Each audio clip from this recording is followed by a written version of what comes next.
Hello student, welcome to my channel aspirant explains. आज हम लोग 22 पेपर के हम लोग जो हैं PYQ देखेंगे, जो कि मैथ्स सब्जेक्ट्स का आज मैं ले रहा हूँ। ये स्टैंडर्ड्स मैथ्स का होगा। बेसिक के लिए भी आप करना चाहते हैं तो आप कमेंट कर सकते हैं। तो चलिए हम लोग वीडियो जो है वो छोटा छोटा बनाएंगे 15-20 मिनट का, ताकि आपको जो है वो बोर ना हो जाए। तो 15-20 मिनट में मैं जो है 5-6 क्वेश्चन करके सॉल्व करते जाऊंगा। वो पार्ट 1, पार्ट 2, पार्ट 3 करके आप प्लेलिस्ट में जाकर उसे खोज कर देख सकेंगे। तो चलिए हम लोग शुरू करते हैं। तो सबसे पहले क्वेश्चन है सेक्शन ए से क्वेश्चन है first number. Find the sum of the first 30 term of the AP -30, -24, -18। ये 1 से 6 नंबर तक ये इंस्ट्रक्शन देखकर एग्जाम में जब भी लिखना होगा तो इंस्ट्रक्शन सबसे पहले देखना चाहिए। सेक्शन ए का question number 1 to 6 carry 2 marks.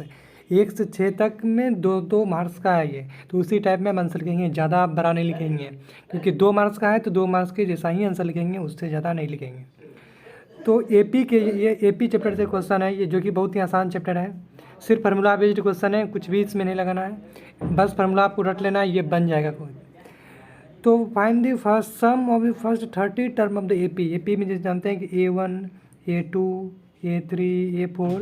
यदि मेरा इस तरह से टर्म जा रहा है तो बोला है 10वां टर्म, जैसे कि A1 है, ये सेकेंड टर्म हुआ, A3 थर्ड टर्म हुआ, A4 फोर्थ टर्म हुआ, A5 सिक्स टर्म, A7 ये कब तक जाएगा ये हमको नहीं पता। तो यही डॉट डॉट डॉट मैंने दे दिया है। तो ये बोला है 10वां टर्म में क्या होगा, A5, A6 होगा, फिर A7, फिर A8, A9, A9, A10 होगा। तो A10 की वैल्यू क्या होगी। तो ये फर्स्ट टर्म में क्या हुआ, ये A1 हुआ, A1 -30 दिया हुआ है, B1 मुझे -24 दिया हुआ है, सॉरी A1 -30 दिया हुआ है, A2 -24 दिया हुआ है, A3 -18 दिया हुआ है, A4 डॉट डॉट डॉट कर दिया है। तो A4 नहीं दिया हुआ है, यानी हमको निकालना होगा A4, A5, A6, A7, A10। तो sum of the first 30 term of the AP। तो पहला जो 30 टर्म होगा उसका सम क्या होगा। पहला जैसे कि बोलेंगे सम ऑफ टू टर्म, तो पहला दो टर्म क्या होगा। जैसे ये AP है तो A1 और A2। यदि A1 A2 का वैल्यू दिया रहेगा तो दोनों को सम कर देंगे, तो मेरा सम ऑफ सेकेंड टर्म निकल जाएगा। तो उसी तरह से बोला है सम ऑफ द फर्स्ट 30 मतलब स्टार्टिंग से 30 टर्म तो कोई भी हो सकता है, B से भी उठा सकते हैं, 30 टर्म कहीं भी ले सकते हैं जाकर। तो स्टार्टिंग से 30, तो sum of the first 30 term of the AP पूछ रहा है। Sum of the first 30 term of the AP इतना। तो हम लोग फार्मूला पढ़े हैं, जैसे कि कोई भी A1, A2, A3 इस तरह से करके डॉट डॉट डॉट करके लास्ट में मान लें N टर्म है। तो हम लोग जानते हैं कि Sn is equal to N/2 2A plus N-1 into D। I hope कि आप फार्मूला पढ़ कर आए हैं प्रीवियस ईयर सॉल्व करने के लिए। यदि आप चैप्टर नहीं पढ़े हैं तो पहले जाके चैप्टर पढ़ें, कम से कम AP का फार्मूला तो ज़रूर देख लें, तभी ये PYQ आपको फ़ायदा करेगा, नहीं तो नहीं करेगा। तो N/2 2A प्लस N में अब टर्म क्या है, ये Sn मतलब nth टर्म, N क्या है नंबर ऑफ टर्म, A क्या है फर्स्ट टर्म, D क्या है कॉमन डिफरेंस, ये फार्मूला चलता है। तो आइए हम लोग देखते हैं इसका सोल्यूशन। तो sum of the first 30 term of the AP, sum of the first 30 term of AP क्या होगा। तो मैं यहाँ पर मेरा A क्या हुआ, A क्या था फर्स्ट टर्म, ये जो फार्मूला होता है Sn is equal to N/2 two twice of A plus N-1 into D। ये मेरा फार्मूला होता है। फार्मूला में N क्या है नंबर ऑफ टर्म है, यानी कितने नंबर ऑफ टर्म का मुझे सम निकालना है। तो यहाँ पर कितने नंबर ऑफ टर्म का है, तो 30 है, तो N की वैल्यू हो गई 30। अब A क्या है फर्स्ट टर्म हमारा जो AP दिया हुआ उसमें फर्स्ट टर्म कौन सा है, तो फर्स्ट टर्म हुआ -30, तो A इक्वल टू -30। D मतलब होता है कॉमन डिफरेंस मतलब किस डिफरेंस से मेरा AP आगे बढ़ रहा है। जैसे कि कॉमन डिफरेंस जो होता है D जो होता है वो हमेशा ये सेकेंड टर्म को पहले टर्म में माइनस कर देंगे। जैसे कि सेकेंड टर्म में मेरा इस AP में जो दिया गया है उसमें -24 है, -24 माइनस फर्स्ट टर्म है -30। इट मीन्स क्या हुआ, -24 -24 + 30 विच इज़ इक्वल टू -24 + 30, 30 बड़ा है तो 30 में 24 6 और 30 का साइन लगे यानी +6 हो जाएगा। तो ये हो गया +6 है। तो D इक्वल टू मेरा +6 आ गया, D इक्वल टू 6। तो यहीं पर हमने लिख दिया D इक्वल टू 6। आप बोलेंगे कि हम सिर्फ सेकेंड टर्म को फर्स्ट टर्म में घटाएंगे तभी D मिलेगा, कि कोई भी टर्म को तो हम आगे वाला टर्म को पीछे वाले टर्म में घटा सकते हैं, लेकिन वो कंसेक्यूटिव होना चाहिए। कंसेक्यूटिव मतलब लगातार वाले होना चाहिए। जैसे कि हम -18 को -18 -24 भी लिख सकते हैं। हमेशा जो आगे वाला टर्म है उसको जस्ट उसके पीछे वाले टर्म को घटा देंगे तो हमको कॉमन डिफरेंस का वैल्यू मुझे पता हो जाएगा। तो जस्ट वही किए, तो n equal to 30, D equal to 6, A equal to -30। अब एस एन की वैल्यू हो जाता है n/2। एस एन का पहले भी बता चुका हूँ, n/2 twice of A plus n-1 into D. तो n की वैल्यू क्या हो गई, n की हमको मतलब कितना टर्म का हमको सम निकालना है, तो 30 टर्म का निकालना है। तो उसको लिखने का ये बस ये तरीका है, S30 n की जगह पे 30 लिख दिए, बराबर n/2, n क्या है 30/2 -60, 2 × 8, ये क्या है 2 × -30, 2 × -30 ये क्या हो जाएगा -60 हो जाएगा, plus n-1 into D. N क्या वैल्यू क्या है, कितने नंबर ऑफ टर्म्स का हमको सब निकालना है, 30 नंबर हो, तो 30 - 1 ये क्या हो जाएगा 30 - 1 into D, common difference is 6, तो 30 - 1 इज 29, 29 इंटू 6 यानी 29 इंटू 6। आई होप कि आपको समझ में आ रहा हो। अब इसको सॉल्व कर दिया, इसको सॉल्व कर दिया तो 1710, तो S30 की वैल्यू 1710। मात्र इतना स्टेप से आप 2 नंबर आसानी से उठा सकते हैं। APSA भी बहुत ही आसान चैप्टर है, तो इसको आप जरूर करके जाएं एग्जाम में। फिर आते हैं सेकेंड क्वेश्चन में, बी नंबर है और में दिया हुआ है, in an AP if SN is equal to n into 4n + 1 then find the AP। बोला है कि ये किसी AP है, कोई AP है, जैसे कि देख लेते हैं हम लोग।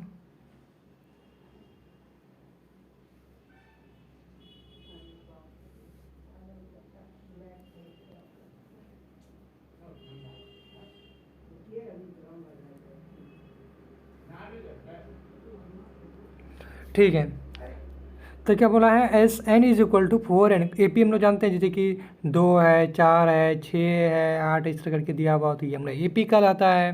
तो किसी AP में SN की वैल्यू यानी क्या मतलब SN is equal to sum of nth term जो है इस फार्मूले को सेटिस्फाई कर रहा है। सम ऑफ nth टर्म मतलब जितने टर्म, यदि इसमें 1 रख दें, जैसे कि कोई AP है, ये मेरा AP दिया हुआ नहीं है 2 4 6, ये मैंने एग्जाम्पल दिया है आपको।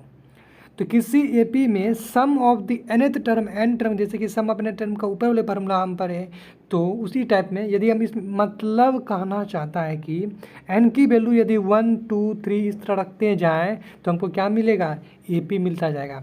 क्योंकि जैसे कि देखते हैं SN is equal to n into n + 1। हम यदि हम पहला मेरा टर्म क्या होता है, A होता है, फर्स्ट टर्म A होता है, तो A यानी n की वैल्यू जब हम 1 रख देते हैं तो S1 हमको मिल जाता है, which is equal to n की जगह पे 1 रखना है, कुछ नहीं करना है, n की जगह पे 1 रखना है, तो 1 × 4 × 1 + 1 विच इज इक्वल टू 5। समझ में आ गया। अब जो फर्स्ट टर्म जो लिखते हैं उसका सम कहें या फर्स्ट टर्म कहें, यानी हमेशा जो है S1 जो है हमेशा A के बराबर होता है, क्योंकि फर्स्ट टर्म कहें या सम ऑफ द फर्स्ट टर्म कहें तो एक ही तो होगा। तो S1 इज इक्वल टू 5। फिर हम S2 पे में जाते हैं। S2 मतलब n की जगह पे 2 रख दिए, 2 रख दिए, यानी n की जगह पे 2 रख देना है, 2 गुना 4 × 2 + 1 विच इज इक्वल टू 18, यानी S2 यदि कोई मेरा AP दिया हुआ है ABCD, तो S2 मतलब क्या हुआ, A और B का सम, ये मुझे दिया हुआ फाइंड हो गया 18, और हमको फर्स्ट टर्म फाइंड हो गया था 5, यानी मेरा AP किस तरह से जा रहा है, इस तरह से 5 18 कोमा डॉट डॉट डॉट। अभी मैंने थर्ड टर्म फाइंड नहीं किया है, सॉरी, ये 18 जो है वह सम ऑफ द सेकेंड, हम लोग मैंने क्या बताया, S1 is equal to A, यानी क्या कि फर्स्ट टर्म जो है सम ऑफ फर्स्ट टर्म के बराबर हो सकता है, लेकिन मैंने तो ये S2 निकाला, ये S2 इज इक्वल टू 18। कहने का मतलब हुआ कि यदि मेरा ए बी सी डी है तो S2 मतलब हो गया A plus B is equal to 18। ये मेरा सेकेंड टर्म का वैल्यू नहीं हुआ, ये मेरा B का वैल्यू नहीं हुआ, ये A प्लस बी का वैल्यू हो गया S2 इक्वल टू 18। यदि मेरा AP इस तरह से ABCD करके रहे तो S2 की वैल्यू हो गई AP, लेकिन S1 तो A ही होगा, सम ऑफ फर्स्ट टर्म के पीछे कुछ है ही नहीं तो A ही हो जाएगा। A plus B equal to S2 equal to 18 हो गया, ये सेकेंड टर्म हो गया। यहाँ पर हम A2 बराबर या B बराबर से 18 नहीं लिख सकते हैं, क्योंकि S2 है, sum of the second term is equal to 18 है, तो इस तरह से हम करेंगे। तो S2 इज इक्वल 18, तो मेरा दो चीज़ निकल गया। क्या निकल गया? हमको फर्स्ट टर्म निकल गया, फर्स्ट टर्म का मेरा AP का तो पता चल गया, अब डॉट डॉट इसके आगे हमको नहीं पता है। सेकेंड टर्म का हम पहले और सेकेंड टर्म का जो है सम को पता है, ये 18 हो गया, जो S2 से हमको ये पता हो गया। यानी 5 प्लस कुछ होगा तब दोनों का मिला के हमको 18 मिलेगा, ये तो हम S2 से फाइंड किए हैं। तो 5 प्लस क्या होगा जो 18 होगा, तो क्या होगा, तो हम मान लेते हैं ये A2 मेरा मिल गया, मान लेते हैं ये मेरा A2 है, तो 5 प्लस A2 यानी फर्स्ट टर्म जो A1 के बराबर है प्लस A2 मिलकर 18 हो गया, यानी A2 की वैल्यू क्या हो गई, 18 minus 5 which is equal to 13। A2 की वैल्यू हमको मिल गया 13। मेरा AP मतलब किस तरह से जा रहा है, इस तरह से 5 13 डॉट डॉट। अब फिर S3 का वैल्यू निकाल लेंगे। S3 का वैल्यू क्या हो गया, n इंटू एन प्लस, फिर n की जगह पे 3 पुट कर देंगे, तो 3 into 4 into 3 plus 1 which is equal to 4 3 जा 12 प्लस 1 13, 4 3 जा 12, 12 प्लस 1 13, 13 3 जाए 39 हो गया S3 का वैल्यू। S3 का वैल्यू मतलब first term plus second term plus कुछ थर्ड टर्म होगा, यानी A3 कुछ होगा, तीनों का सम, यानी यहाँ पर कुछ एक टर्म होगा थर्ड टर्म, ये तीनों का सम मुझे पता चल गया 39। तो क्या हमको A3 का वैल्यू पता नहीं चलेगा, A3 is equal to 39 minus 5 plus 13 क्या होता है 18। ये लेफ्ट हैंड साइड में प्लस में 18 है, तो राइट हैंड साइड में माइनस में जाके 18 होगा, तो 39 माइनस 18 इज इक्वल टू 9 में 8 गया 1, 3 में 1 21। अब यहाँ पर देखने की बात है, A3 इज इक्वल टू 21 आया मेरा, यानी थर्ड टर्म मेरा 21 आया। अब पहले मैंने क्या फाइंड किया था, S3 का वैल्यू 39 में, S3 मतलब सम ऑफ द थर्ड टर्म 39 था, तो ये ध्यान देना है। तो 5 प्लस 13 तो टर्म मैंने बता कर गया 21, 5 13 21, तो यही हमको AP फाइंड करना था, तो AP इज 5 13 21। ठीक है, अब आगे क्वेश्चन देखते हैं।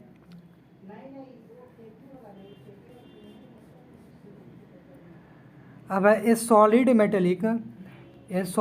Metallic sphere of radius 10.5 centimeter is melted and recast into a number of the circular cone, each of radius 3.5 centimeter and height 3 centimeter. Find the number of the cones so formed. पहले question को समझना है। यह solid metallic spare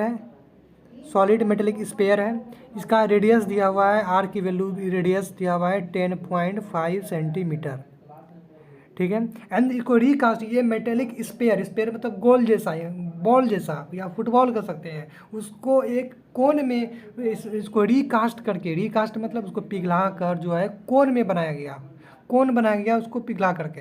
अब बोलेंगे कि कितना कोन बनाया गया, ये तुमको नहीं पता। नंबर ऑफ स्मॉलर कोन, बहुत सारा छोटा छोटा कोन इसको पिघला कर ऐसे करके बनाया गया, बहुत सारा छोटा छोटा कोन, इससे हम मिलकर बहुत सारा छोटा छोटा जितना भी बन सकता था, मतलब इस स्पेयर को पिघलाने के बाद जितना भी छोटा छोटा कोन बन सकता था, जो कि रेडियस, प्रत्येक कोन का हमको रेडियस 3.5 सेंटीमीटर है और हाइट मेरा 3 सेंटीमीटर है। तो इस स्पेयर को पिघला करके रिकास्ट करके बहुत सारा नंबर ऑफ कोन्स बनाया, प्रत्येक कोन का रेडियस और हाइट हमको दिया हुआ है। तो हम पूछ रहा है कितने सारा कोन मुझे बनाया गया, कितने सारे कोन हमने एक स्पेयर से बनाया रिकास्ट करके, जिसका कि रेडियस 10.5 सेंटीमीटर था, यानी स्पेयर का था। अगर इस कोन का रेडियस मुझे और हाइट ये दिया हुआ है, तो कितने, तो इसको फाइंड करना है। तो सबसे पहले क्या करेंगे, वॉल्यूम, दोनों का वॉल्यूम जो है वो बराबर होगा। किसका वॉल्यूम ऑफ स्पेयर, वॉल्यूम क्या होता है, कितना क्वांटिटी ऑफ मैटर वो कंटेंट है, वही होगा वॉल्यूम। तो जितना वॉल्यूम होगा स्पेयर का, वही तो जितना नंबर, हमको नहीं पता ये कितना, मान लेते हैं हम n नंबर ऑफ कोन बना, एन का वैल्यू कुछ भी हो सकता है, 2 हो सकता है, 4, 6, 8, 10। तो यही हमको वैल्यू फाइंड करना है। तो वॉल्यूम ऑफ स्फीयर जो है वह बराबर हो जाएगा N into volume of cone, यानी वॉल्यूम एन को वॉल्यूम ऑफ कोन का जो वॉल्यूम होगा वही क्या होगा, स्फीयर का अकेले होगा। तो वही काम का किए हैं इस पर यहाँ पर।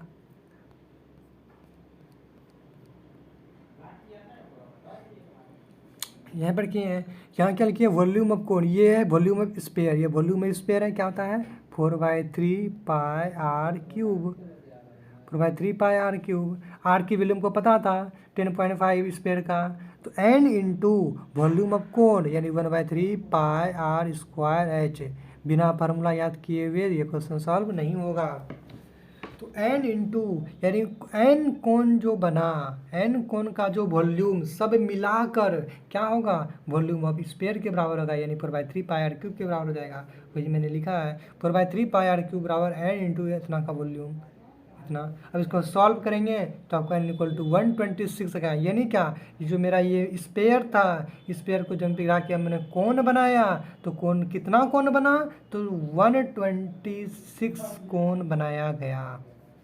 यानी जितना भी कोन इधर बनाया गया, एक दो मैंने एक यहाँ पर दिखाया है, तो उसको क्या n इंटू कोन का जितना नंबर ऑफ कोन है उसका जो टोटल का हम सम कर देंगे वॉल्यूम का, तो हम क्या हो जाएगा, वो स्पेयर के वॉल्यूम के बराबर हो जाएगा।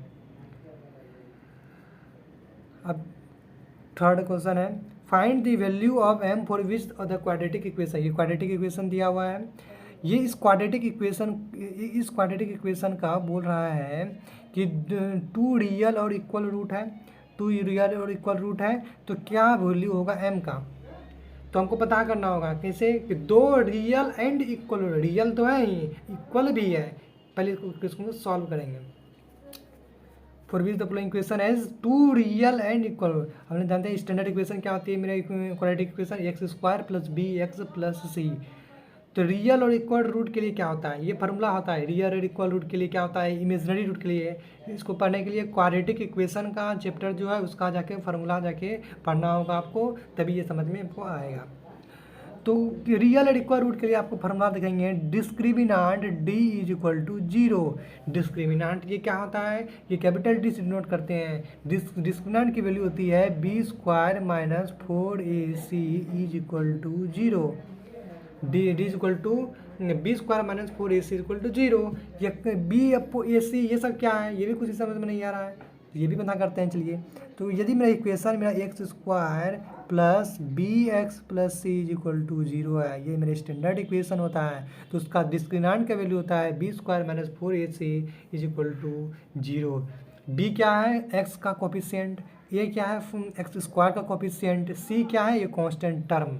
ये तो पुट करना, यानी b² = क्या हो जाएगा 4ac, इसको उधर लगे थे b² = 4ac। तो इक्वल रूट के लिए यही होता है b² = 4ac। तो मैंने यही किया b² - 4ac, इस इक्वेशन को मैंने यहाँ पर लिखा हुआ है, उसी को बैठाया हुआ है। ये b² - 4ac, ये क्या है b² - 4ac। b क्या है, b मेरा क्या क्या बोले थे, x का कोफिशिएंट, x का कोफिशिएंट मतलब 2 × m + 1। ये जब इसका स्क्वायरिंग कर देंगे तो 2 का स्क्वायर 4 हो जाएगा, और m - 1 का स्क्वायर हो जाएगा m - 1 का होल स्क्वायर, क्योंकि m - 1 इस तरह से है, तो m - 1 का होल स्क्वायर, तो यही लिख दिया 4m - 1 का होल स्क्वायर। अब क्या है, अब ये मैंने -4 लिखा, उसके बाद है -4ac, -4 लिख दिया। अब a की वैल्यू क्या हुआ, m - 1 हो गया, और c का वैल्यू 1 है, तो ये 1 हो गया मल्टीप्लाई, तो अंडरस्टूड है। तो b² - 4ac = मैंने कर दिया 0। तो अब इसको सॉल्व करते जाएंगे। सॉल्व कैसे करेंगे, तो m - 1 इसमें हम ले लेंगे कॉमन, इसमें सॉल्व कैसे करेंगे, m - 1 कॉमन हो गया, तो ये हो जाएगा 4 × m - 1। आई होप कि आपको कॉमन लेने आता होगा। जहाँ 4 = 0, तो सबसे पहले इसको 0, या तो ये 0 होगा या तो ये 0 होगा, तभी तो दोनों 0 हो सकता है। तो सबसे पहले कर दी m - 1 = 0, तो m का वैल्यू हो जाएगा 1। फिर कर दिए हम 4 × m - 1 -4 = 0 कर दिए, तो 4m - 1 - 4 = 0 कर दिए। Four M minus one minus four equal to zero कर दिए। इसको जीरो करेंगे तो क्या होगा, इसको जीरो करने पर आएगा minus four into M minus one minus four is equal to zero कर दिए तो मेरा आ जाएगा four into M minus one is equal to four, four four get cancel तो एम की is equal to value one ही आ जाएगा। दोनों से क्या आ गया मुझे, एन एम की वैल्यू वन, हमको दोनों से एम की वैल्यू वन आ गई। लेकिन एक चीज़ हम लोगों ने गलती किया, क्या कि हम ये जो हमने कॉमन लिया एम माइनस वन, हम यहाँ से जो कॉमन लिए एम माइनस वन उसके साथ हम फोर भी कॉमन ले सकते हैं। ये four into M minus one इसमें भी है, four into M minus one इसमें भी है, तो four into M minus one दोनों एक साथ कॉमन आ सकता है। तो four into M minus one ये मैंने कॉमन ले लिया। अब अंदर क्या बचा, यहाँ पर तो सेवर एम माइनस वन बच गया सिर्फ, और यहाँ पर क्या बना minus one is equal to zero क्योंकि फोर है। अब इसको मल्टीप्लाई करके आप देख सकते हैं तो four into M minus one into M minus one, तो मैंने क्या किया four into M minus one तो एम बराबर वन आ गया, इससे एम की वैल्यू हो गया वन, ये एम की वैल्यू वन, और फिर ये वाला जीरो होगा तो M minus one minus one is equal to zero हो गया, यानी एम माइनस टू की वैल्यू जीरो हो गया, यानी एम की वैल्यू हो गया दो। तो दो वैल्यू निकला, एम की वैल्यू वन, एम की वैल्यू टू। तो अब हम बोलेंगे दो वैल्यू निकला तो कौन सा आंसर होगा मेरा, एम की find the value of M, कौन से एम का वैल्यू क्या होगा, तो दो में से कौन सा वैल्यू होगा ये बताना होगा। तो हम कैसे बताएंगे, अब इसमें पुट करते हैं हम अपना इक्वेशन जो है, इक्वेशन इस इक्वेशन में हम अपना एम का वैल्यू पुट करते हैं। जब एम की वैल्यू वन करते हैं तो क्या हो जाएगा, one minus one into x square plus two into one minus one plus into X plus one is equal to zero. M की वैल्यू वन की है तो ये भी जीरो हो गया, वन माइनस वन जीरो, ये भी जीरो हो गया, तो क्या बचा मुझे, one is equal to zero. One कभी जीरो के बराबर होगा तो ये हमको सेटिस्फाई नहीं किया, यानी L H S equal to R H S करना है। एम इक्वल टू टू रखते हैं तो टू माइनस वन यानी एक्स स्क्वायर हो गया plus two into two minus one हो गया तो एक्स लिख दिए प्लस वन इज इक्वल, यानी मेरा एक इक्वेशन आ गया जो कि इक्वेशन सॉल्व कर सकते हैं। इसीलिए एम का वैल्यू वन नहीं हो सकता है, एम की वैल्यू वन नहीं हो सकता है, तो एम की वैल्यू क्या होगा, तो आंसर हो जाएगा टू। अब है solve the following quadratic equation for x, x क्या किस वैल्यू के, यानी एक्स का वैल्यू निकालना है इस क्वाड्रेटिक इक्वेशन के लिए। तो इसको कैसे सॉल्व करेंगे, तो root three X square plus ten X plus seven root three is equal to zero है, तो रूट टेन एक्स को हम इस तरह से लेंगे, बीच वाले मिडिल वाले टर्म को इस तरह से हम तोड़ेंगे ताकि हम मेरा टोटल इक्वेशन में चार टर्म हो जाए और कॉमन हमको मिल जाए आसानी से। जैसे कि हम टेन एक्स को हम लिख दिए three x plus seven root three is equal to zero, तो हम मुझे कॉमन आ गया। कॉमन क्या हुआ, क्योंकि थ्री क्या है, थ्री एक तरह से क्या है, root three into root three का मल्टीप्लीकेशन को ही तो थ्री कहते हैं, रूट थ्री इंटू थ्री का मल्टीप्लीकेशन। तो root three X square plus three x plus seven root three equal to zero रख दिए। टेन को मैंने दो टर्म में, ये टेन को मैंने तोड़ दिया three x plus seven x के टर्म में, तो ये हो गया। अब हम यहाँ पर रूट थ्री मैं यहाँ पर हम रूट थ्री ये दोनों, अब ये दोनों मेरा टर्म बन गया, ये दोनों, इससे मैंने एक कॉमन लूँगा। कैसे कॉमन लूँगा देख सकते हैं कि यहाँ पे रूट थ्री एक्स स्क्वायर है, यहाँ पर थ्री एक्स है, थ्री एक्स मतलब क्या हुआ, root three into root three, तो ये वहाँ पर भी एक रूट थ्री एक्स मिला, यहाँ पर भी, और यहाँ पर भी रूट थ्री एक्स, तो रूट थ्री एक्स हो गया मेरा कॉमन, रूट थ्री एक्स हो गया कॉमन। तो यहाँ क्या बचा एक्स, क्योंकि root three x into x square होगा plus root three x plus root three, क्योंकि root three into root three ये दोनों को मल्टीप्लाई करेंगे तो थ्री हो गया, थ्री इंटू एक्स हो जाएगा इतना, प्लस ये दोनों के बीच क्या कॉमन होगा, सेवन कॉमन ले सकते हैं, X plus root three is equal to zero. अब ये सब में से X plus root three common हो गया तो X plus root three x plus seven is equal to zero. वही चीज़ को यहाँ पर लिखा हुआ है, root three x plus seven into X plus root three is equal to zero. अब एक्स रूट थ्री एक्स बराबर क्या हो गया, minus seven, root three X बराबर हो गया माइनस सेवन, तो एक्स बराबर हो गया minus seven upon root three, x plus root three बराबर जीरो हो गया तो एक्स बराबर हो गया माइनस रूट थ्री। तो हमको दो वैल्यू आ गया इसमें भी, minus seven by root three और माइनस रूट थ्री। तो solve the quadratic equation for X किस वैल्यू के लिए क्वेश्चन है। तो फिर से हम ये दोनों का वैल्यू जो है -1/√3 इसमें एक्स की जगह पे पुट करेंगे। यदि मेरा नहीं, इसमें पुट करने की कोई ज़रूरत नहीं है, ये बस बोला एक्स का क्या क्या वैल्यू, तो हमको 2 वैल्यू आ गया, तो यही दोनों वैल्यू मेरा हो गया। तो -7/√3 और -√3, तो मेरा ये आंसर निकल गया।